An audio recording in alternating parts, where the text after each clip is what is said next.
Okay.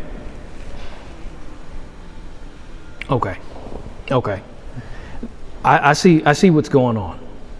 I see what's going on.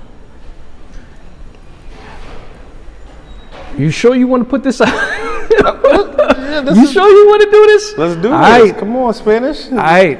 Why you think I've been hitting you up for months and months? All right, man. Uh-huh. All right. So, first of all, battle rap. We just gonna get right to this. There's two solutions.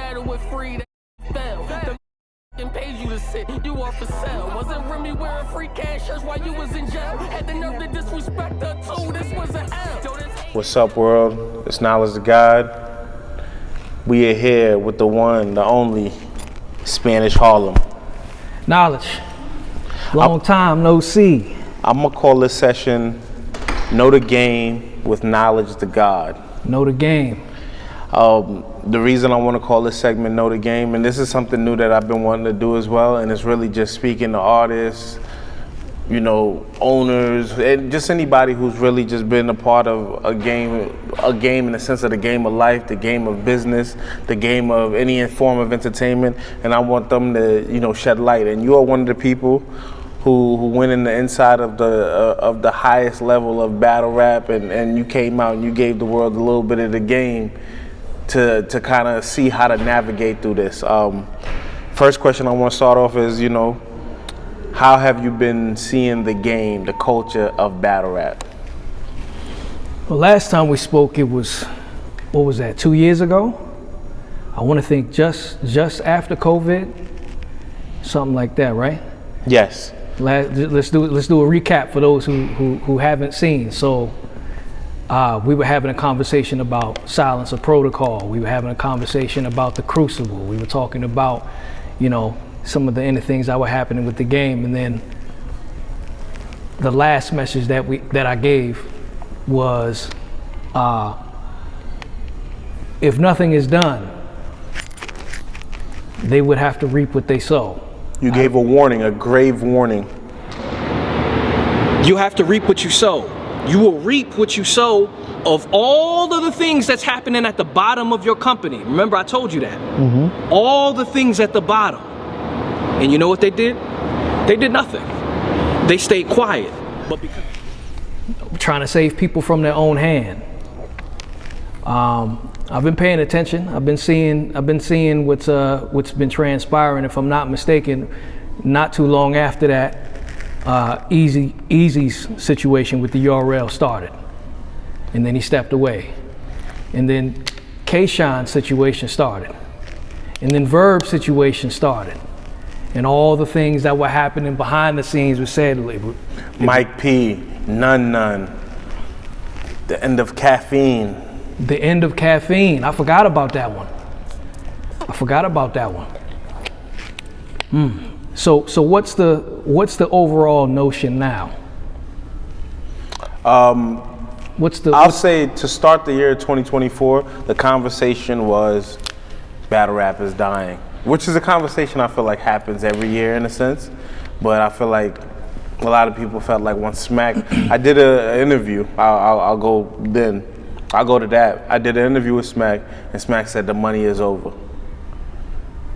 Made over like 500,000 views on Twitter, over 100K on YouTube, and the whole culture started speaking about that main conversation when Smack said the money's done. And that kind of created the sentiment of battle rap is dying. Battle rap is dying. Okay, so Smack says the money's gone. The culture says battle rap is dying. I did see a couple tweets, people saying battle rap is dead. And I have been paying close attention. There were so many videos that were popping up. Great work on the journalism, by the way. Appreciate it. Because, if the media doesn't talk about it, nobody really knows if it actually happened. So I was aware, and even you saying, the money's not there. It's every time I hear it, it's like things just ringing off in my head. So Before we jump into that, Okay. you happen to have your ear to the culture. Who does the culture view as the leader of battle rap? URL. Who specifically? Smack. The Godfather. If you Smack is the leader. Yes. Okay. And they talked about solutions. Did the vets said their piece? Yeah, the vets gave, we spoke to a few vets who gave their piece. What was the overall judgment of I mean, their opinions? some people say, yo, I'm a hustler, I'm gonna get it how I gotta get it. We're gonna figure it out. Some say, Smack been feeding a lot of us and holding it down for years. Some of us might have to give back. It is what it is. Some people like Verb and Hitman has also said like, nah, money ain't going nowhere. You know what I'm saying? K-Sean, he said, nah, there's still money heavily in the culture. The money ain't dead. I strongly disagree, bro. I strongly disagree, bro. That's it. That's all I gotta say. I strongly disagree. I strongly disagree, bro. Yo, bro, I don't know what's going on with their situation, bro. Okay. For me, but as far as it being money in battle rap, it is money in battle rap. More so like if the shoe fit, wear it type shit. Like niggas know who he was talking about. Okay. You know what I'm saying? Okay. Because I already missed out on all paper. I'll be like, these, for real with the money, I don't be getting too much. I missed out on so much paper that the way that these dudes be talking about the money, that's just, they kind of, it's thrown off. It's a lot of money in battle rap, as far as how much, whatever. It's a lot of opportunity. Hey, go get your own money, nigga. What you mean? Santa Claus said he ain't coming no more. Fuck you mean? You gonna sit there, keep on looking at the chimney? Or you gonna go get your own sleigh, your own reindeers? Go get your own shit, nigga. And even though the money has dried up with caffeine, I think what Smack is saying is the big bags that we probably told you guys to get behind the scenes, and we begged you guys to get as much as you could, it's done. No, I'm gonna navigate through it. I ain't showing off jewelry. What I'm saying is I'm gonna start companies and I'm gonna work, and I'm a businessman, I'm a hustler. This is for Unbearable Flavors, if you don't know. Cannabis company, I'm gonna do whatever I gotta do to work, bro. So, there's certain people who say, we're gonna get it how we get it. We're gonna hustle and figure it out and see where we can find money. And then there's other people saying, nah, the money's here. There's money in the culture. Don't buy into that money is dead shit. So in terms of solutions, let me ask you like this. If a solution was to be implemented, what would that bring forth? What would that result in? The solution. Let's say there's people asking, what's the solution? What's the solution? So in some of the Twitter spaces, there would be a lot of conversation about the solution. What I'm curious about is what would this solution bring about? More money into the culture, more money into the pockets of the battlers. More money into the culture and more money into the pockets of the battlers.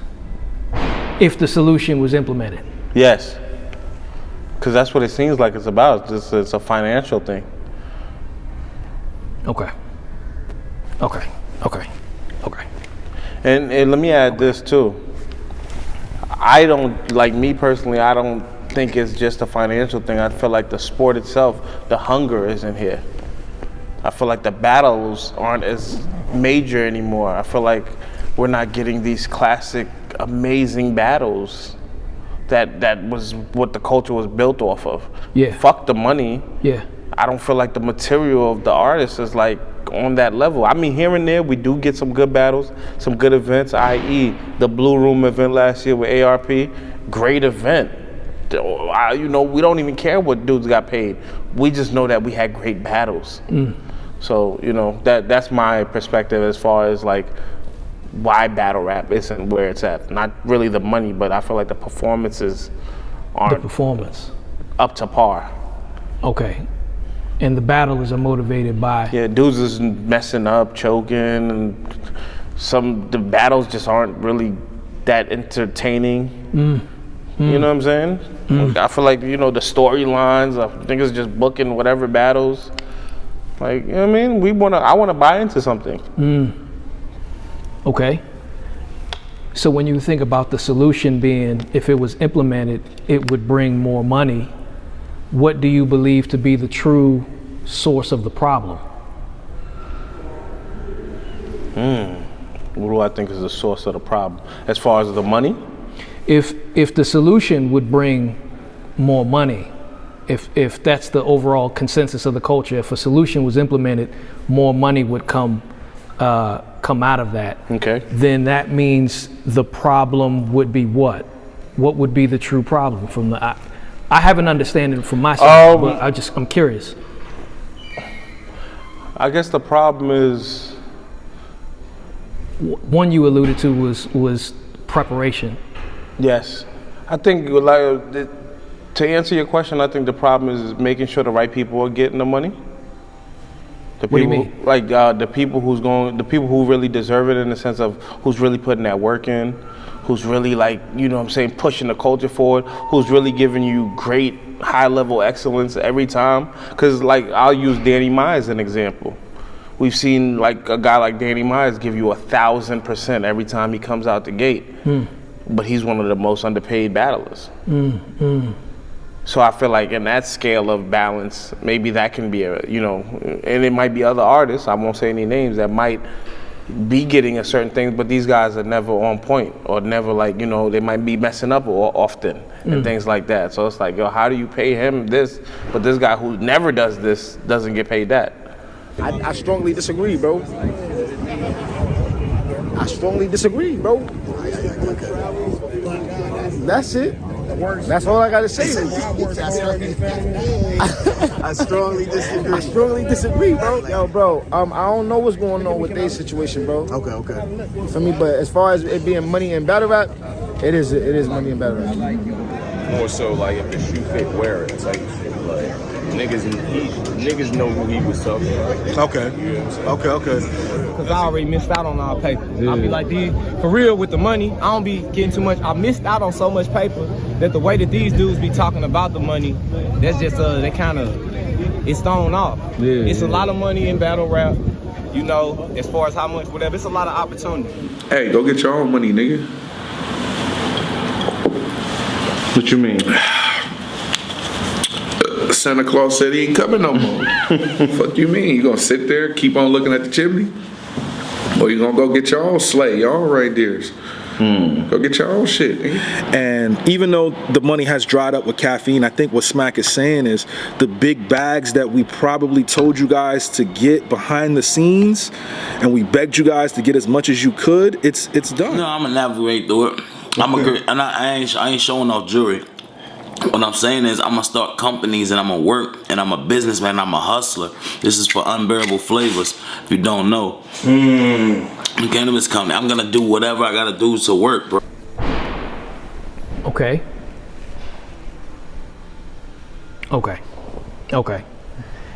I see what's going on.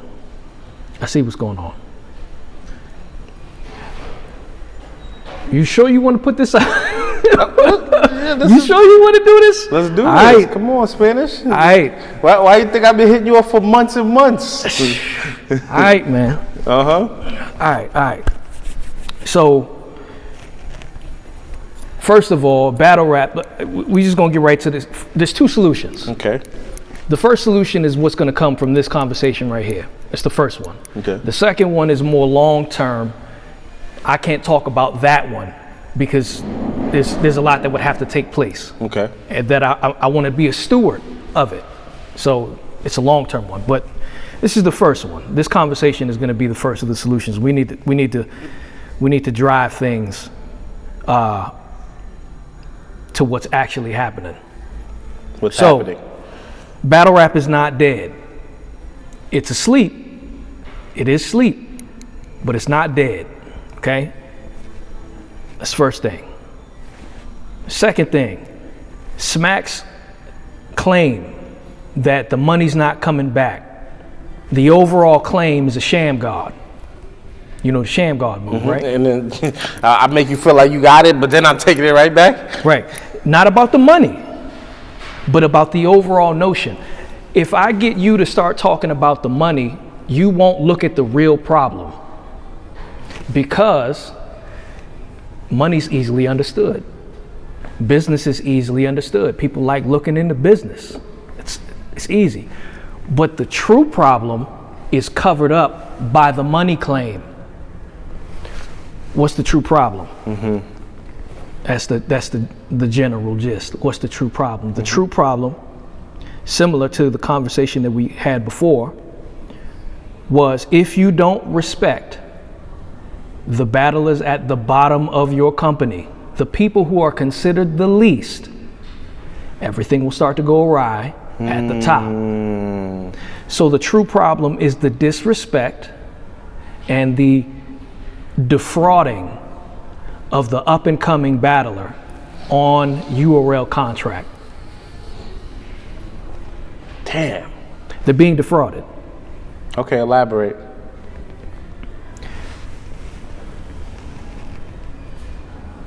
Everybody knows this is the problem. I'm gonna just give you bars of truth. Everybody knows deep down this is the problem. The question is, have we forgot why it's the problem? Have we forgot? There are some people who believe that we're getting into battle rap. This is a next level philosophical reason I'm about to give you, but then we're gonna go right back to it. There's some people who believe that we're just rapping just to rap. I happen to believe that battle rap happens to have a unique purpose in resensitizing people to things. The irony is that the content is so of a desensitized manner. But the fact that you can listen to somebody from Jersey, listen to somebody from LA, listen to somebody from London, and be able to feel their material works to resensitize people to understand each other, right? Now, what have we forgotten when it comes to this problem? I'm gonna give you a scenario. Let's say you have a business. Let's say that you have a person that you have been eager to get in business with, and you have some rapport with that person. You may even call them a friend. And then you go to a networking event after you first struck the deal, and you see somebody on his team having a conversation with somebody over there. A guy comes up to you and says, man, they've been talking about this guy Knowledge, something crazy. He don't know you, Knowledge. What you mean? He been calling Knowledge every name in the book. You like, that guy right there, my friend? No, the guy that works for him. Are they having a conversation now? Yeah. What did he say? He started listing it out, referring to you in a greasy manner. Okay? Let's say that you walk over to your friend and you ask him, y'all having a conversation about me? I'm hearing somebody saying something about my name. I just want to see what's going on. And he says, yeah, you were brought up. And then you relay to him what was told to you. And he says, it's just business. It's just business. What are your thoughts about that person now? What's your first thought? This nigga's grimy. Why is that your first thought? Because it's like how we just did some deal together and everything's supposed to be all good, but now you're talking bad about me. Like, that shit don't make sense. Okay. What that got to do with business? What does that have to do with business? What does that have to do with business? That's a great question. Similar scenario. You're sitting at home and you go out around the area. You run into one of your friends who went to a party, at the party with somebody talking crazy about you in the circle with your friend there. And your friend comes to you, hey, yo, such and such was saying something greasy about you, yo. He was calling you at blah, blah, blah, blah, blah, blah. And you say, were you there? And he's like, yeah. What's your first thought about him? What do you want to know? Yeah. Why you ain't defend me or say something like, how you let him talk about me like that? What did you say? Yeah. I want to know what you said. Yeah. And if they said, oh, well, I mean, I didn't really say nothing. What is your thought about the mentality of that person? You just gonna let somebody talk crazy about me. Like, you don't really give a fuck about me like that. Oh, but it's just talk. It's just, you still feel how you feel. Of course. Right? I think everybody has that understanding in them. We may not have that type of interaction commonly, but we get it. So when you look online and Verb starts showing the audio files of P talking about URL artists in a negative light, if I'm not mistaken, he alluded to them being hoes. That's what the tape sounded like. And if I'm not mistaken, Verb made it even more vulgar than that. But yeah, that's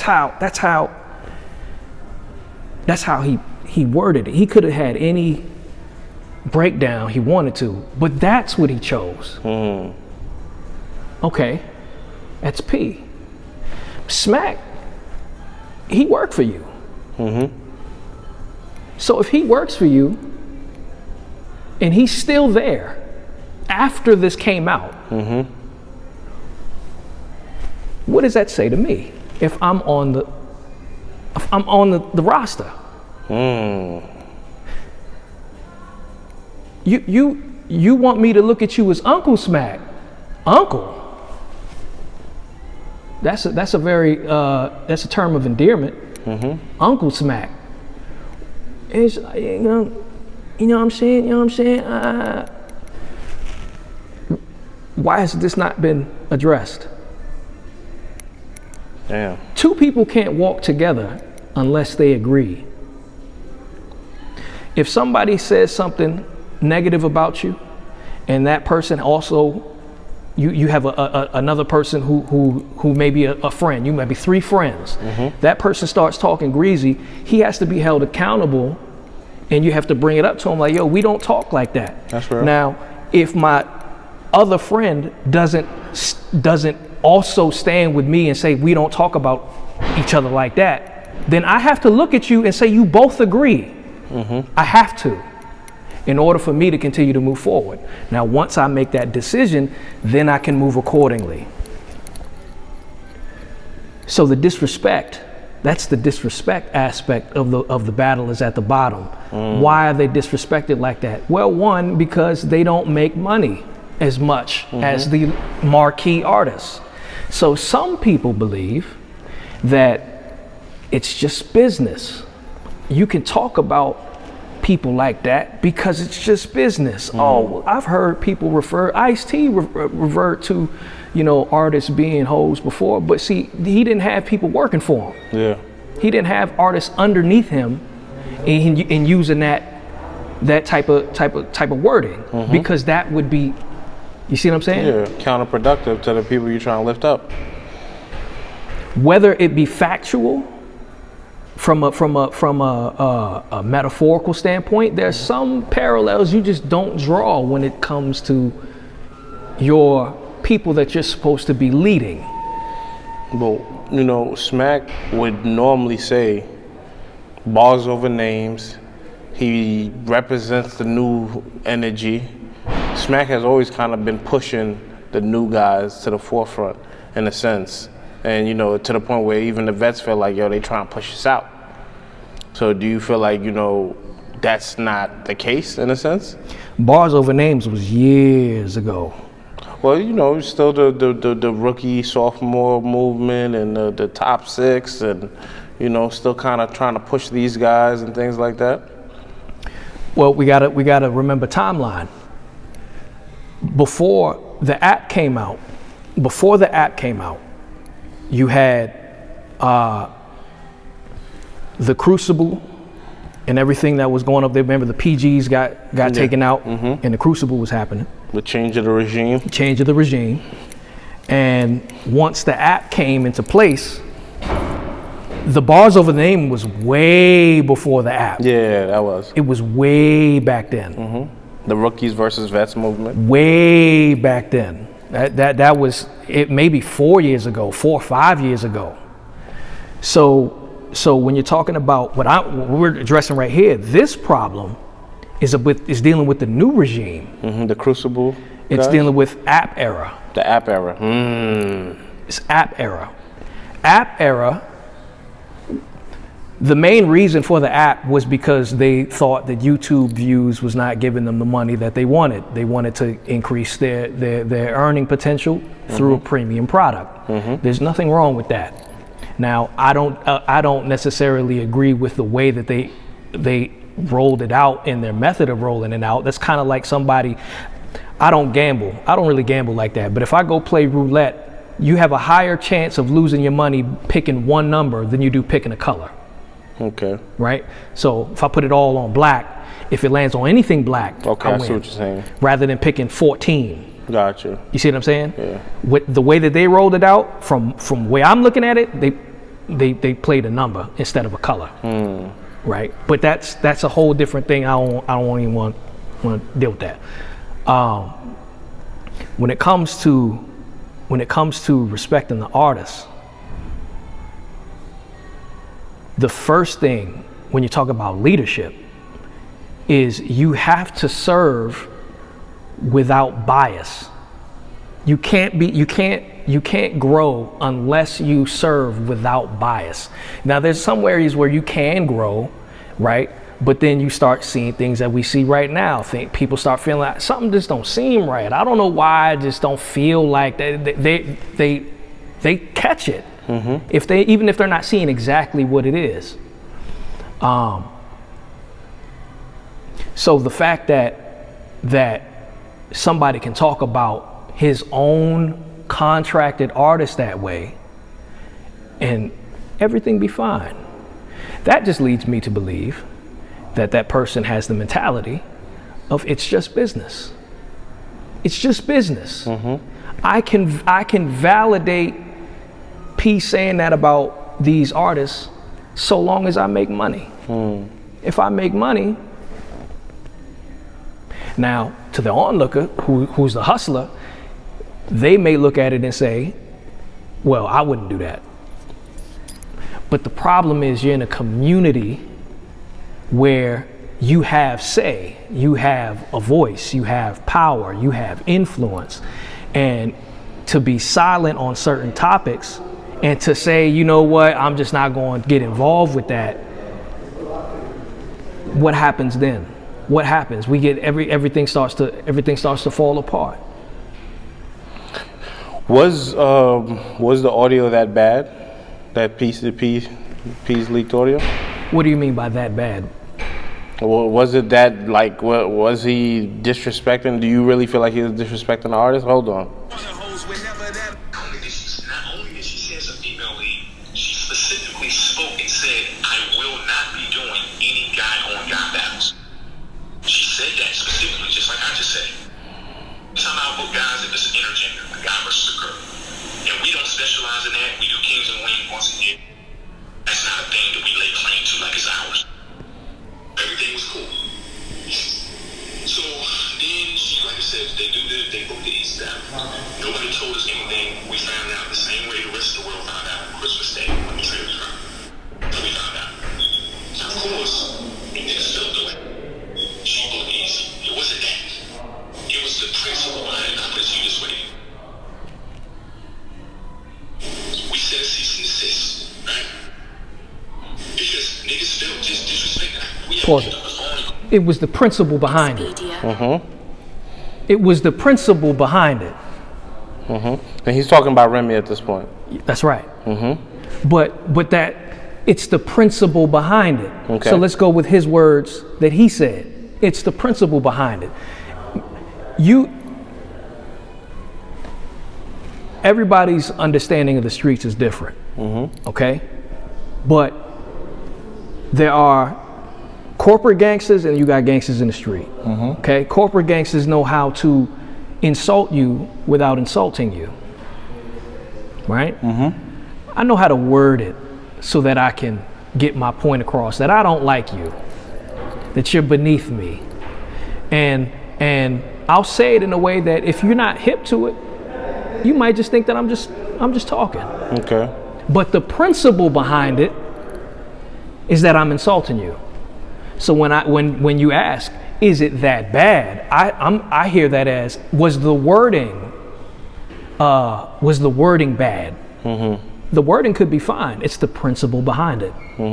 The fact that he's talking about the business to somebody. The fact that Silencer Protocol is the Silencer Protocol initiative was to shut down the buzz of somebody who P could not take credit for. His brand he couldn't take credit for. And then also in that conversation, refer to artists as if they're women walking the streets. And you a pimp and you walk and you see a girl on the strip, and now they don't own the girl because she gave me her number. So you're saying that you view yourself as like you own these artists. Like they belong to you. Their brands belong to you. The mentality, the fact that out of the abundance of the spirit, of the heart, the mouth speaks. You wouldn't draw certain parallels unless you believed part of it to be true. Okay. It's the principle behind it. Now see, when Norbs got kicked out, it was because of the conflict of interest between him and, if I'm not mistaken, the twerk situation. That stumbled everything out. After he got body slammed and everybody took notice to it, right after that, he's out. He's out. Somebody asked me, well, is it that P knows? Does he know, or does Smack know what P's doing? And I said, well, of course he knows what he's doing. The question is what P does compromise Smack and Beasley's earning potential, their game, the game that they play? If what he does doesn't impact them, they don't have to acknowledge it. That's the greasiness of business. Certain tranches of business, all I gotta do, look, you see spy movies all the time. I'm gonna send you over to that country to do mission. If you get caught, I'm gonna disavow and say, I don't even know who you are. But if there's a paper trail showing that I know what's going on, I can be held accountable for that. So with AI and everything, they can say, oh, that's an automated video. That wasn't even me. That was even da-da-da-da-da-da. So let me just to kind of clear it up. You feel like Smack are kind of like allowing P to just run the show how he wants, in a sense, and well, that's just the disrespect portion. Okay. Of the artist. That's what we talked about before. What we're talking about now. Yeah, right now. Now, it's the defrauding of the battler. The defrauding aspect of it. Get you third round with somebody, we still viewing you. You know that one saying, you froggy with nigga leap. And bags and bodies ready, your roster is all sheep. I got enough paper to really buy y'all street, cause you know if the house in the trenches, they all cheap. How are they being defrauded? Well, you got Silencer Protocol, and then you got Wave Law. Wave Law? Wave Law. Which is? Wave Law is a decision that Smack holds. It's a view that Smack holds, where no battler who's up and coming in the URL, who is under contract, is to be given any of the elements needed to become a crossover.